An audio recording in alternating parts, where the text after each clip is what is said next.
Hey everybody, this is Dicel with Dicel's Garage. Today's video is going to be just a little different than the other ones. I want to talk about a car that I actually don't have anymore.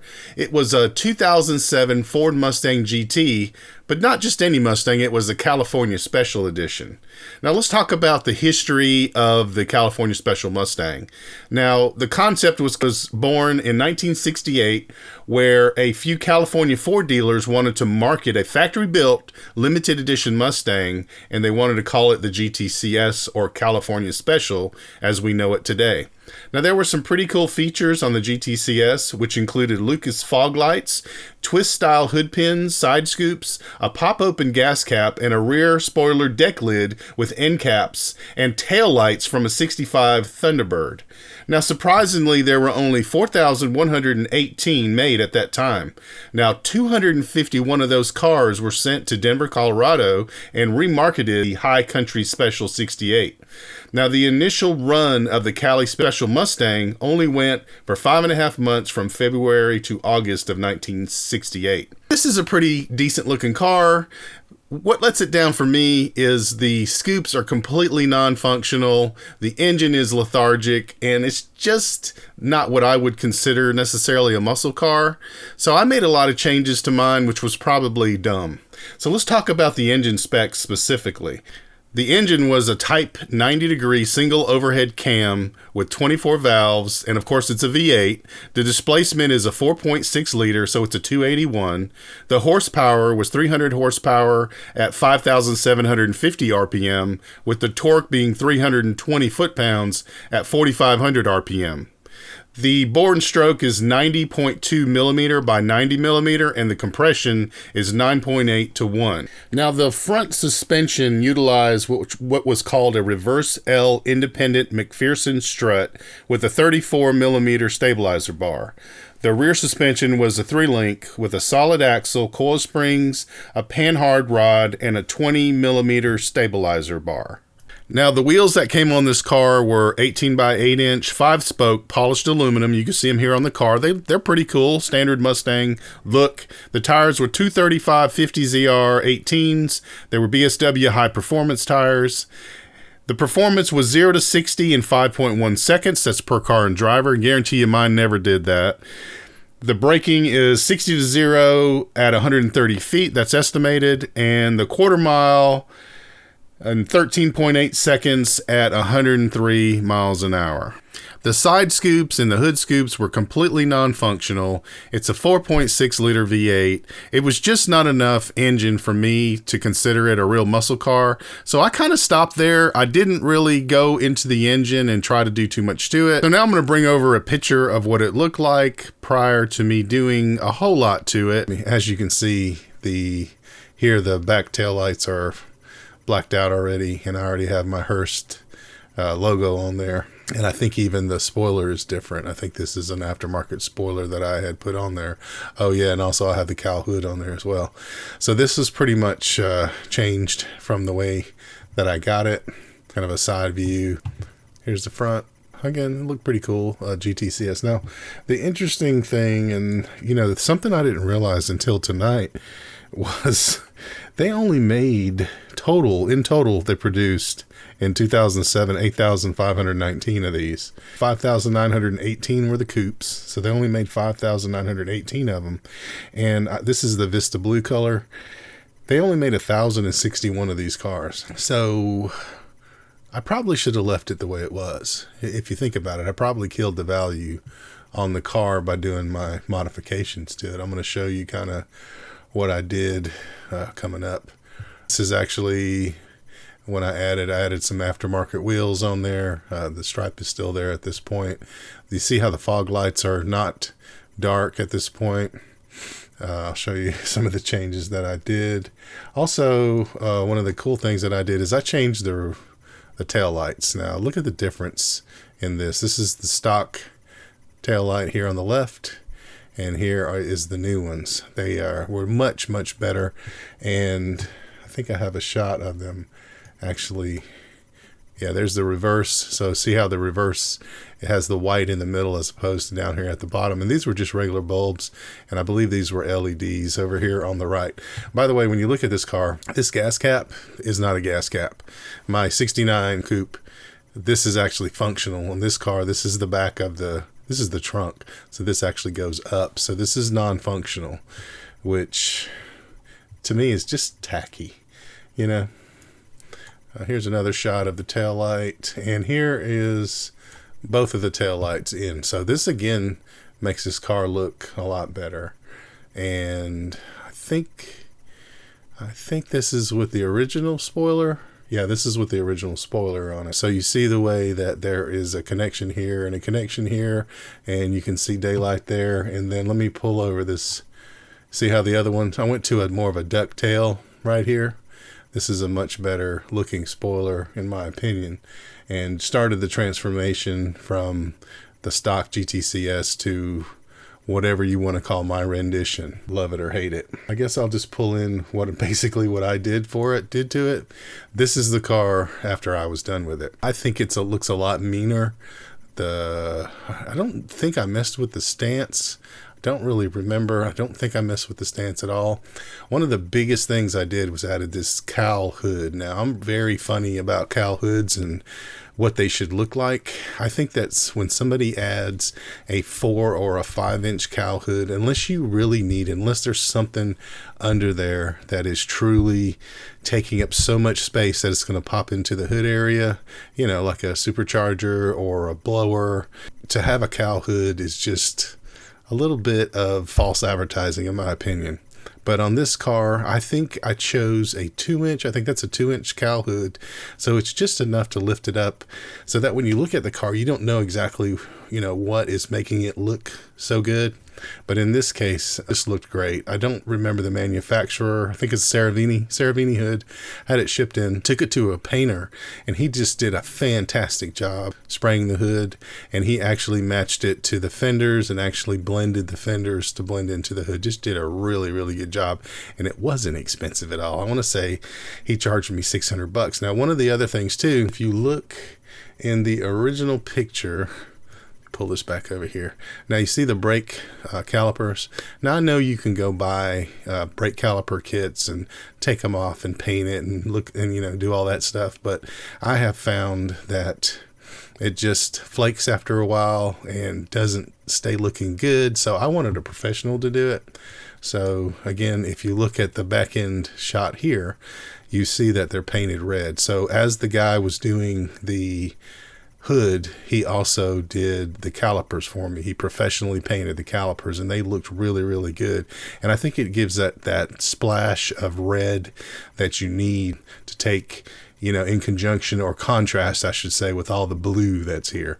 But this blue is actually beautiful. Now, I also, if you notice, put on these quarter window covers. Just did a video where I'm considering putting them on my 2010 Shelby GT500, but they didn't look like this. But these went on real well. I believe those came from American Muscle, and they went on really easy. They matched up really, really nice. I was really happy with them. Same thing. These are Mickey Thompson tires. Again, I think these are 20s, so I went a little bigger, which filled up that gap in the fender a little bit for me. Again, contrasted with the red on the brake caliper. The smoke lenses. Now, I will say this. I did change the shifter in this car. And again, this is something that I don't like about the standard shift Mustangs. Actually, I've never driven one newer than a 2010, so I don't know if the 2011 and newers are better.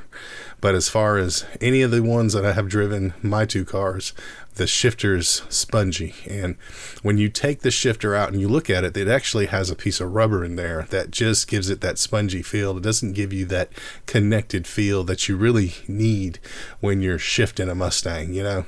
And I don't bang shift them, but I like to have a mechanical feel when I put the car in gear. It's one of my pet peeves. Anyway, I did pull the shifter out of this car.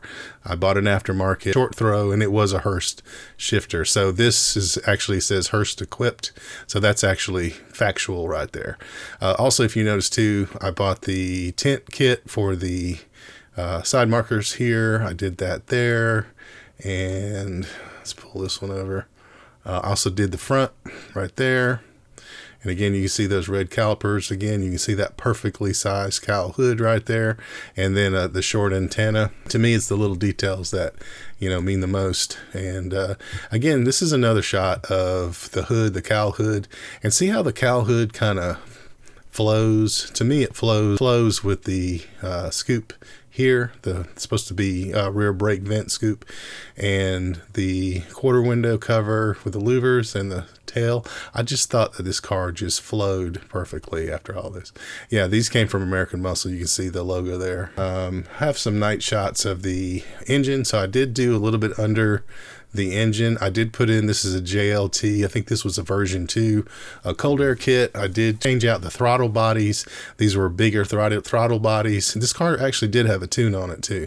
After I put the JLT kit on there, I bought a tuner. I can't remember what it was, but there was a tune that was specific to this cold air kit. And let me tell you, without the tune, it runs like crap. It just didn't run at all. I couldn't believe it made that big of a difference. And then also with the throttle body, adjust the tune for that as well. So that worked out pretty well. And you can see back here, I was going fancy, I wanted to sort of be able to take this to a car show. So I put the battery cover back here. I also got this Ford Racing strut tower brace, which is, you'll see it's matched as well to the color of the car. So you see what I was going for on that. Even got the look, the billet or the chrome covers for the overflow, all these other bottles here. So I was really going for that look. Now here's another thing, let me show you here. I also changed the headlights. So the headlights were, the fog lights were in the center here rather than out on the side. What I did is I just put the smoke cover over these, and this, I know I may have went off the tracks here with this one, but I did it, and and I see the car still riding around today. So the guy that bought the car from the dealership after I traded this car still has this logo on there, which is, of course, not original to the car, especially to a CS, but it was just something that I saw that looked different. It had the little splash of red in it, which would tie into the brake calipers. So I thought it would be a good idea just to throw it on there. I mean, I really liked it. So people either loved it or hated it. I think it looked good. So here I just are some more shots of the car. This is it at a car show. Never even got a top 30 with this car, and it's just because you park it next to this to my right is a BRZ. This was a very nice BRZ. There were GT500s at the show, and a GTCS, which was actually not even a GTCS anymore, just didn't really do anything, and it was super frustrating for me.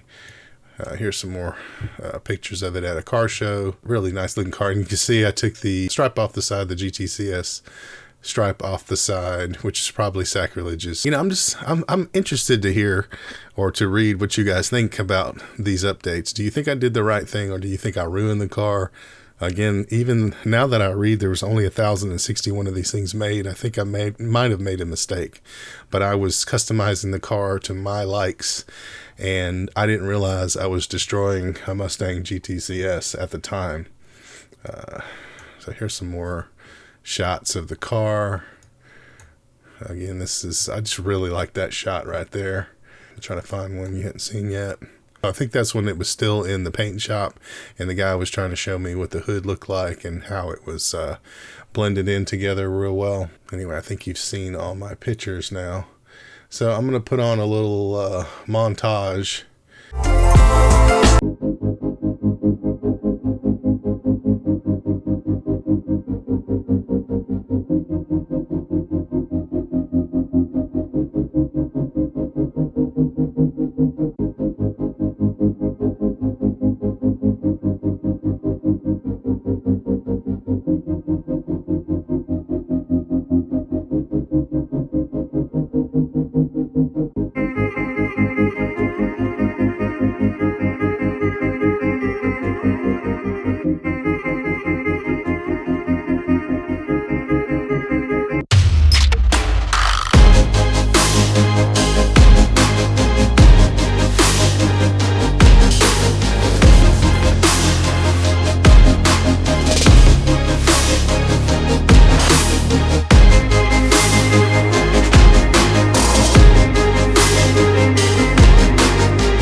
screw up the car or not, please leave me a comment. And look, subscribe to my channel because I'm going to plan to do more and more of these. I've had a lot of cars. I've had race cars. I have people that have cars that I want to do reviews with. So if you subscribe to my channel and leave a comment, I promise you I will answer you back. I don't have enough people watching. I don't have anybody commenting, so I can respond to every comment at this point. But if you subscribe to my channel, whenever I put a new one up, you'll be notified. Thank you so much for watching, tuning in, supporting me. Please make comments, share, like, subscribe. We'll see you guys on the next one.